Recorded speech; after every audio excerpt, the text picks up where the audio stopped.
Hi friends, Edison തൻ്റെ പരീക്ഷണശാലയിൽ നിന്നും വളരെ നാളത്തെ പരിശ്രമം കൊണ്ട് താൻ കണ്ടെത്തിയ ബൾബുമായി പുറത്തു വന്നു. അദ്ദേഹം അത് അവിടെ കാത്തുനിന്ന പത്രക്കാരുടെയും മറ്റാളുകളുടെയും മുന്നിൽ പ്രദർശിപ്പിക്കുവാൻ തയ്യാറായി. അവരെല്ലാവരും ആകാംക്ഷയോടെ കാത്തുനിന്നു. അത് പ്രവർത്തിപ്പിക്കുവാനുള്ള തയ്യാറെടുപ്പിനായി അദ്ദേഹം ആ ബൾബ് തൻ്റെ അസിസ്റ്റൻറ്റിൻ്റെ കയ്യിലേക്കു നൽകി.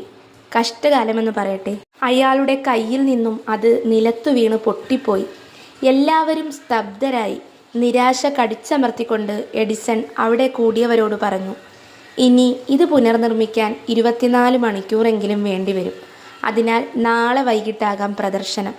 എന്നിട്ട് അദ്ദേഹം പരീക്ഷണശാലയിലേക്ക് കയറിപ്പോയി. പിറ്റേ ദിവസം എല്ലാവരും വന്നു ചേർന്നു. എഡിസൺ ബൾബുമായി അവർക്ക് മുന്നിലെത്തി. അദ്ദേഹം ചുറ്റും നോക്കി.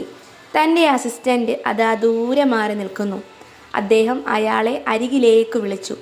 എല്ലാവരും ആകാംക്ഷയോടെ നിൽക്കെ ആ ബൾബ് അയാളെ ഏൽപ്പിച്ച ശേഷം വേണ്ട ഒരുക്കങ്ങൾ നടത്തി. അത് വിജയകരമായി പ്രദർശിപ്പിച്ചു. അതിനുശേഷം ഒരു പത്രക്കാരൻ അദ്ദേഹത്തോട് ചോദിച്ചു, ഇന്നും അയാളുടെ കയ്യിലേക്കിത് നൽകുവാൻ അങ്ങേക്ക് എങ്ങനെ ധൈര്യം വന്നു?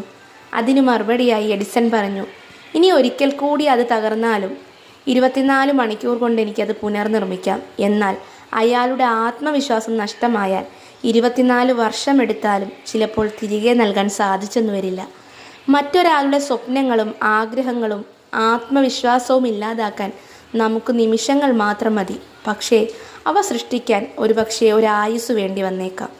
ഈ കഥ ഇഷ്ടപ്പെട്ടാൽ എല്ലാവരും ലൈക്കും ഷെയറും സബ്സ്ക്രൈബും ചെയ്യുക. താങ്ക്